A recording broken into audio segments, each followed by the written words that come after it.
Եվս ուղում եմ փոխվարչապետերից որևէ մեկին, ով համակարգում է այն խնդիրը, որի շուրջ ես հիմա հարց եմ տալու, դուք կորոշեք։ Եվ այսպես ում չնայած, որ կառավարության ղեկավարը միանգամից բռնկվում է Վանաձոր բառից, երևի չի ուզում նորից առնչվի Վանաձորում թիմ ընտրությունների արդյունքների անտեսման եւ իրենց գովերքած ժողովրդավարության բաստիոնի անհամատեղելիության հետ, բայց ես Վանաձորցի եմ ու հարցս Վանաձորի մասին է։ Վանաձորի բազում թաղամասի Գրիբաեդը 6 եւ Երևանյան խճուղի 90 շենքերի կարգավիճակի մասին։ Այդ շենքերը վթարային վիճակում են, կիսաքանդ, այնտեղ ապրել նոր-նորի դառնում է վտանգավոր։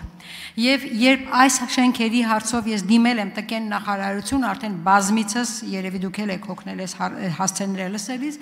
իմ հարցին թե կառավարությունը ինչ միջոցներ է նախատեսում շենքերը վերանորոգելու կամ ամրացնելու կամ ապամոնտաժելու նորը կառուցելու ուղղությամբ ստացել եմ հետևյալ պատասխանը։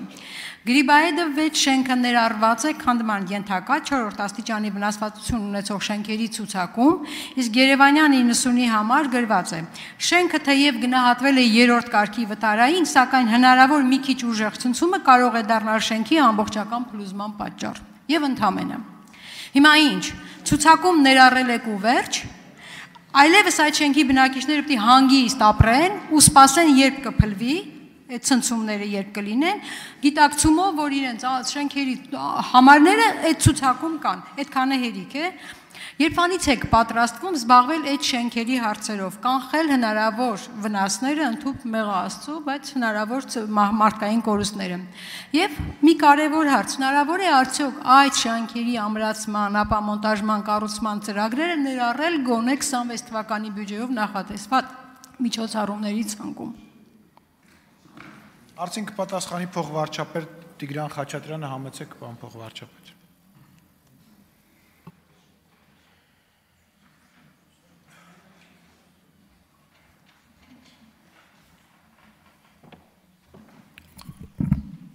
Շնորհակալություն Տիկին Գյուղյան հարցի համար։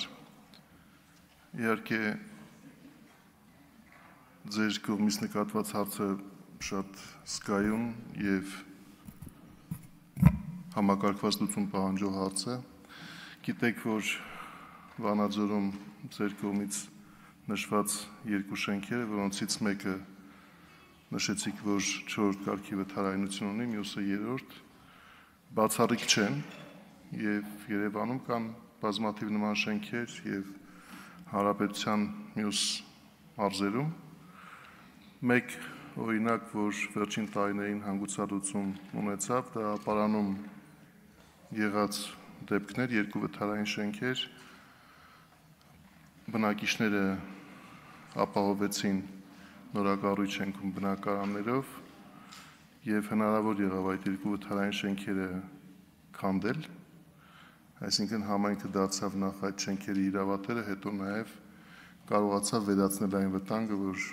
առաջանում էր նշված շենքերում մարդկանց բնակության բերումով, եւ մենք քաղաքաշինության կոմիտեի գործընկերների հետ միասին, ինչպես նաեւ ներքին գործերի նախարարության գործընկերների հետ միասին ներկայում իրականացնում ենք մի գույքագրում, որպեսզի ունենանք ամբողջ հանրապետության պատկերը, ներառյալ այն 2 շենքերի վերաբերյալ, որ դուք արդեն նշեցիք։ Ինչու եմ ասում, որ հարցը պարզ լուծում չունի, որտեղ այստեղ ամենասկզբունքային հարցը նա է, թե մենք ինչ եղանակով եւ ինչ համակարգված սկզբունքով պետք է այդ բնակարանների ներկատերերին առաջարկենք բնակարաններ։ Գիտեք, որ եթե հատուցման հիմքում լինի արդարության սկզբունքով նորից, այն գույքի արժեքը, որտեղ ներկայում այդ մարդիկ բնակվում են, ապա այդ արժեքը որևէ կերպ չի կարող բավարարել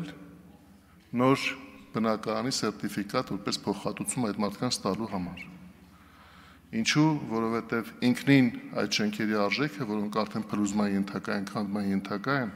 իրենից չի ներկայացնում այն արժեքը, որով հնարավոր է նորմալ բնակարան գնել։ Հետևաբար սա հատուցման վերաբերյալ գործարքի մաս չի կարող կազմել, այլ պետք է ունենա մեկ այլ տրամաբանություն հիմքում, եւ այստեղ առաջ են գալիս բազմաթիվ այլ հարցեր։ Հայաստանում բազմաթիվ են այն ընտանիքները, որոնք ոչ թե ունեն վթարավտանգ վիճակում գտնվող շենքում բնակարան, այլ ընդհանրապես բնակարան չունեն։ եւ աշխատում եւ հոգում են իրենց վարձակալության վճարների հարցը։ Այս տեսանկյունից որտեղ է այն արդարությունը, որ պետք է հարկատուների միջոցներով իրականացվի այնպիսի ծրագիր, որը հատուցում է նախատեսում վթարային շենքերում գտնվող մարդկանց։ Իհարկե այս բարդ հարցերի արկայությունը չի նշանակում, որ կառավարությունը լուծում չունի, եթե արձագանքեք ժամանակը լրացավ, ես կասեմ նաև լուծման հնարավոր եղանակի մասին։ Միացրեք Տիկին Գյուրեղյանի բարձրախոս։ Արձագանքից մեջ երրորդ հարցն էի տալու։ Էլի նորից կրկնվելու եմ, այժմ արդեն Աբովյան համայնքի վերին պտղնի բնակավայրի 4-րդ փողոցի բնակիչների երեխաների դպրոց գնալու ճանապարհ գոյություն չունենալու մասին, ել չեմ խոսում անվտանգ ճանապարհ, հետիոտնի համար նախատեսված ճանապարհ գոյություն չունենալու մասին։ Եվ երբ դիմել եմ ես տկեն նախարարություն, ինձ պատասխանել են, որ իրենք քննարկել են ԿԳՄՍ-ի հետ, ԿԳՄՍ-ն իրենց առաջարկել է, որ կարելի է կիրառել մանկավարժների դպրոցահասակ երեխաների տրանսպորտի փոխհատուցման կարգը։ Մինչև տրանսպորտի փոխհատուցման կարգի փոխհատուցման հարցը լուծել, այդ ծառայությունը պետք է հələ մատուցեք։ Տրանսպորտը չեք, իմ խնդիրն էլ հենց այդ է, որ գոնե եկեք տրանսպորտ ապահովեք։ Ասում եք տրանսպորտը չկա, բերեք փոխհատուցենք։ Ինչը փոխհատուցեք, տրանսպորտ չկա։ Անվտանգ ճանապարհ ու մայթ չկա։ Խնդիրը դրանում է, լավ, ինչքան կարելի է խոստանալ ու չանել։ Ես դիմել եմ նախարարություն ԿԳՄՍ եւ փորձել եմ հասկանալ, արդյոք գոնե հնարավոր է այդ հարցը լուծել, ապահով դպրոց ծրագրի, 1183 ծրագրի շրջանակներում, գոնե այդ ծրագրի շրջանակներում ինչ որ հնարավորություններ, իսկ տկեն նախարարությունը պատասխանել է, այնտեղ անհրաժեշտ է մայթեր կառուցել, անցում կառուցել, իսկ դրա համար ֆինանսական միջոցներ չունենք եւ վերջ, հարցը լուծվել է, միջոցներ չկան։ Նույնը ասեցիք դուք նաև շենքերի, կարգավիճակների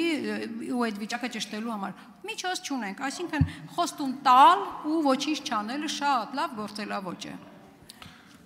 Ես արձագանքի շրջանակում թույլ տվեք նախորդ հարցի վերաբերյալ պարզաբանումը ավարտեմ։ Ասածներս չեն նշանակում, որ մենք լուծում չենք փնտրում։ Ներկայում վարչապետի հանձնարարությամբ ձևավորված է աշխատանքային խումբ, որը կմշակի ռենովացիայի, այսպես կոնցեպտի ներքո, հայեցակարգի ներքո այն առաջարկը, որը կառավարությունը կանի նման եղանակով վատ վիճակում կամ նման վատ վիճակում գտնվող շենքերի բնակիչներին, եւ մենք մինչև այս տարեվերջ կունենանք ինչպես բոլոր գույքագրված նման դեպքերը, այնպես էլ առաջարկը կոնկրետ ձևակերպված, թե ինչ բանաձևով պետք է գործենք, իրագործման հետ կապված արդեն հաջորդ տարվա ընթացքում կունենան գործողություններ։ Ըստ հերթականության, ինչպես դուք ճիշտ նշում եք, հաշվի առնելով նաև եղած միջոցների սահմանափակությունը եւ դրանք ըստ առավել կարիքավորների ուղղելու անհրաժեշտությունը։ Մյուս հարցը ձեր համաձայնությամբ խնդրում եմ, որ գրավոր պարզաբանվի, որովհետև մի կողմից ժամանակը սպառվեց, մյուս կողմից բովանդակության բոլորովին այլ հարց է։ Մենք գրավոր ձեզ կպատասխանենք երրորդ հարցի կապակցությամբ։ Շնորհակալ եմ։ Շնորհակալություն, պարոն փոխվարչապետ։ Գերամ Մանուկյան, համեցեք։ Որոշեցի այս անգամ